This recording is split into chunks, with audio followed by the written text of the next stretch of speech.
बांग्लादेश में जमात बनाम इस्कॉन की जंग छिड़ चुकी है और मजे की बात यह है कि ढाका में मौजूद पाकिस्तानी आतंकी इस्कॉन को आतंकी संगठन बता रहे हैं, बैन करने की मांग कर रहे हैं। इस्कॉन के बहाने हिंदुओं को नरसंहार की धमकी दी जा रही है। 1971 का नरसंहार याद दिलाकर डराया जा रहा है। इस्कॉन को मिल रही धमकियों के बीच सवाल यह है कि बांग्लादेश में रह रहे 1 करोड़ से ज्यादा हिंदुओं का क्या होगा? क्या बांग्लादेश की धरती पर तीसरी बार सबसे बड़ा नरसंहार होने जा रहा है? बांग्लादेशी हिंदुओं की सेफ्टी को लेकर पीएम मोदी ने क्या मैसेज दिया? अमेरिका से डोनाल्ड ट्रंप की टीम का क्या संदेश आया है, इस रिपोर्ट में देखिए। ইসকনকে নিষিদ্ধ করা হয়, এদেশের ঘাটে বন্দরে রাস্তাঘাটে এক মারামারি আর হত্যা যজ্ঞ পরিচালিত হবে।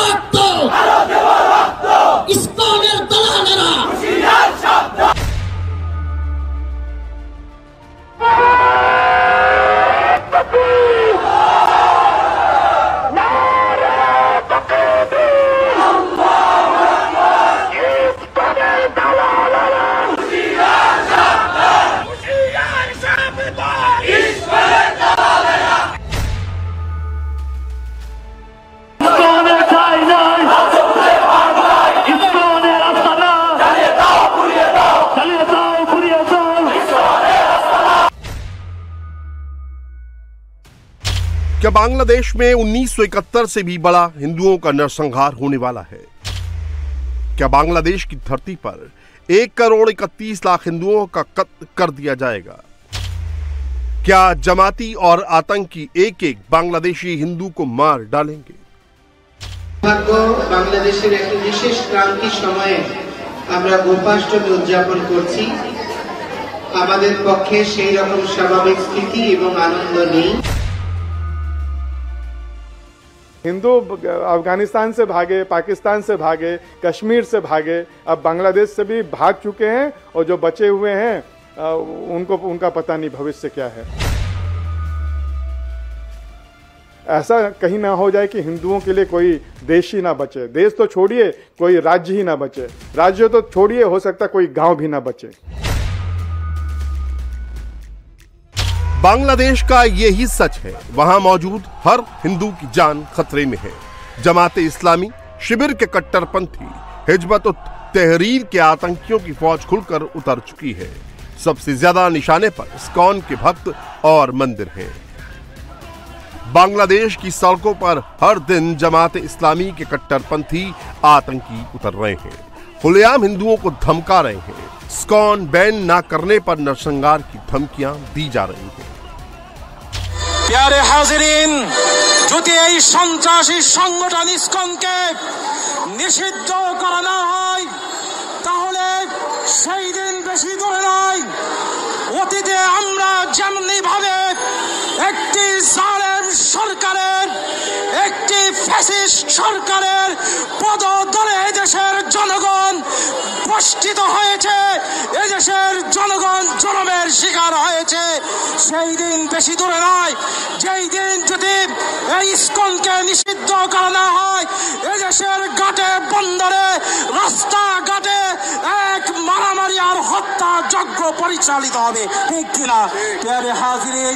সুতরাং এই দেশের জন্মভূমি আমাদের এই ভূমি পবিত্র ভূমি, এই পবিত্র ভূমিকে রক্ষা করার জন্য এই দেশের উলামায়ে কেরাম তাদের রক্ত দিয়ে, তাদের মাল দিয়ে, তাদের জীবন দিয়ে এই দেশকে হেফাজত করার জন্য মৃত্যু লড়াই করে যাবে इंशाअल्लाह।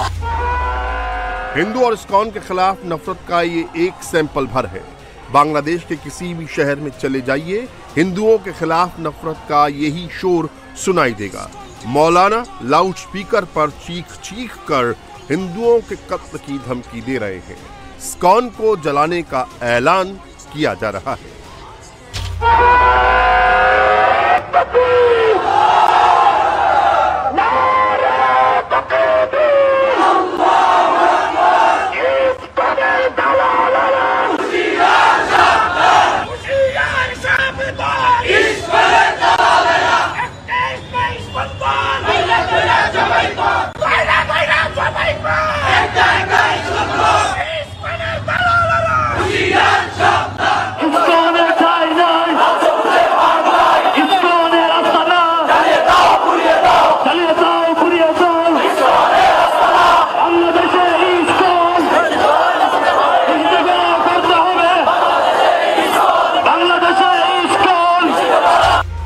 कट्टरपंथियों की लंबी चौड़ी फौज चीख चीख कर कह रही है कि हिंदुओं को वो छोड़ेंगे नहीं, इस्कॉन को तबाह कर देंगे।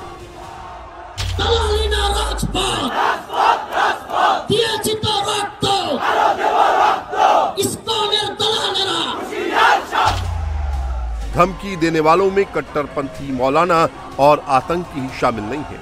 ढाका यूनिवर्सिटी में पढ़ने वाले शिविर के छात्र भी सड़कों पर खुलेआम इस्कॉन वालों की हत्या का ऐलान कर रहे हैं।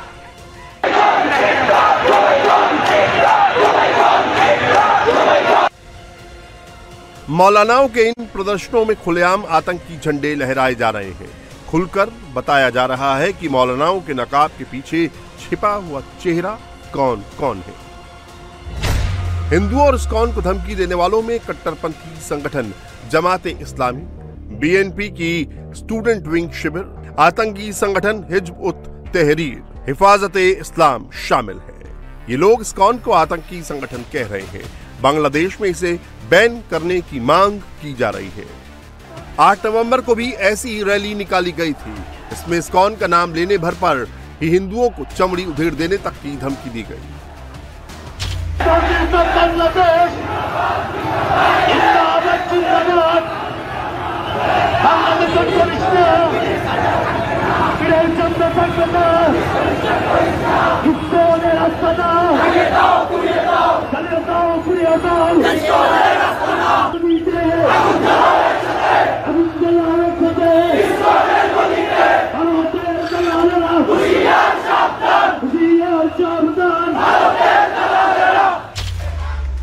बांग्लादेश में आतंकी कट्टरपंथियों की धमकी के चलते हिंदू डरे हुए हैं।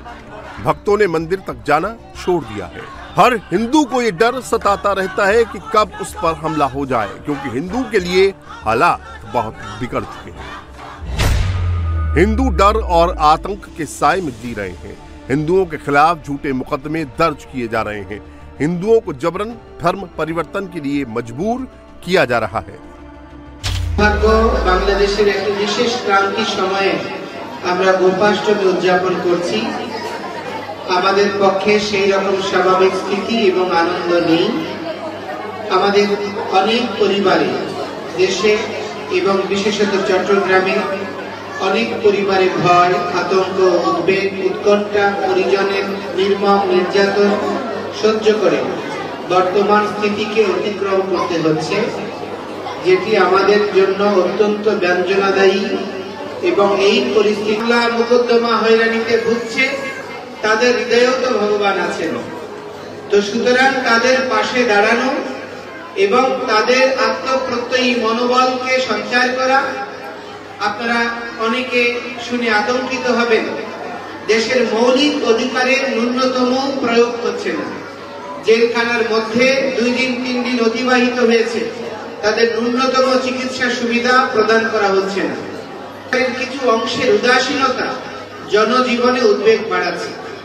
আজকেও আমি শুনছি বিভিন্ন আইন প্রয়োগকারী সংস্থা অভিযান চালাচ্ছে বিভিন্ন ব্যক্তিকে এই মিথ্যা মামলাগুলোতে অন্তর্ভুক্ত করার জন্য, এবং এক ভাই আরেক ভাইয়ের পাশে এসে দাঁড়ান।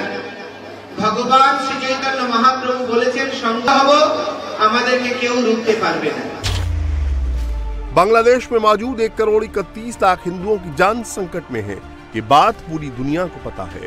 बांग्लादेश की सरकार को भी इसकी खूब खबर है, लेकिन पाकिस्तान की गोद में बैठे मोहम्मद यूनुस ने कट्टरपंथियों के दबाव में आंख बंद कर ली है। आतंकियों को खुलेआम खूनी खेल खेलने की छूट दे दी गई है। सबसे आश्चर्य की बात है कि इस तरह का ओपन थ्रेट्स इस्कॉन को, भक्तों को जान से मारने की दी जा रही है लास्ट 10 दिन से, लेकिन एक भी व्यक्ति के अगेंस्ट में वहां की पुलिस ने कोई भी एक्शन नहीं लिया है। गिरफ्तार होना तो छोड़ दीजिए, एक शायद उनके खिलाफ में कोई एफआईआर भी उन्होंने नहीं दर्ज किया है। तो ये बहुत ही भयंकर परिस्थिति है। ये जिस तरह से ये लोग, मुझे जो पता चला कि अलग अलग शहरों में अलग अलग जगह पर इस तरह के रैलीज निकाल रहे हैं, इस्कॉन के भक्तों को पकड़ के हत्या करने की इस तरह के स्लोगन नारे लगा रहे हैं। और सिर्फ मुस्लिम संगठन ही नहीं, कल मैंने देखा कि एक जो ढाका यूनिवर्सिटी के जो मुस्लिम छात्र हैं उन्होंने भी इस तरह की रैली लगाई और इस्कॉन को भक्तों का सर काट के अलग कर दो, इस तरह के बंगाली में वो लोग स्लोगन बोल रहे हैं। शेख हसीना के तख्ता पलट के बाद हिंदुओं के खिलाफ हिंसा लगातार जारी है। अलग अलग बहानों से मौलानाओं ने जहरीली तकरीरें दी और अलग अलग मुद्दों पर हिंदुओं का कत्ल किया गया। सबसे पहले हिंदुओं को शेख हसीना का समर्थक बताकर मारा गया। इसके बाद नवरात्र की पूजा के लिए जजिया टैक्स लगाया गया, मंदिरों को तोड़ा गया। अब इस्कॉन को आतंकी संगठन बताकर हिंदुओं के खिलाफ नई जंग छेड़ दी गई है। भारत में बैठे लोग इस बात को सुन रहे हैं तो आप लोग समझ लीजिए, सिर्फ ये जो स्थिति है बांग्लादेश तक नहीं रहने वाली। क्या बोल रहे हैं वहां के इंटरिम लोग कि अब 90% हो गए, तो बाकी जो 10% लोग जो 8th क्लास सिटीजन होके वहां पर रह रहे हैं उनका रहना भी पाप है।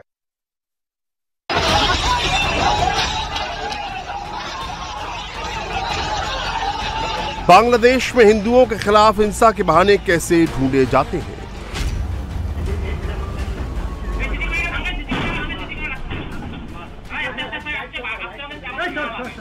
कैसे पुलिस और आर्मी कट्टरपंथियों के साथ मिलकर हिंदुओं को टारगेट करती है?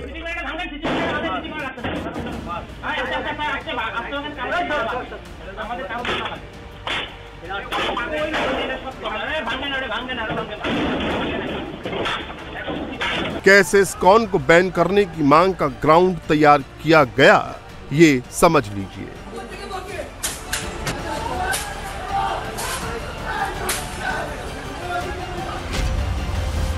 चटगांव के एक व्यापारी ने इस्कॉन को सोशल मीडिया पर आतंकी संगठन लिखा।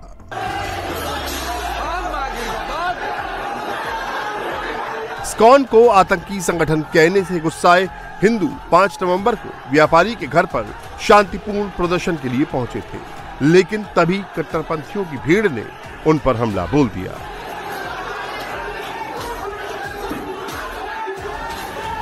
गलियों में दौड़ा दौड़ाकर हिंदुओं को पीटा गया।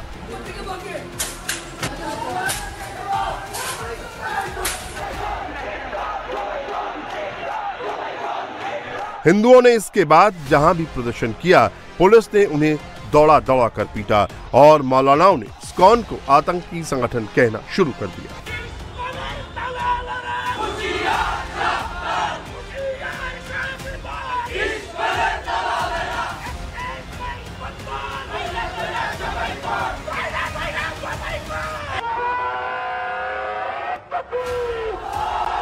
बांग्लादेश में मौजूद इन आतंकियों और जमातियों को यूनिस सरकार का भी फुल सपोर्ट मिल रहा है।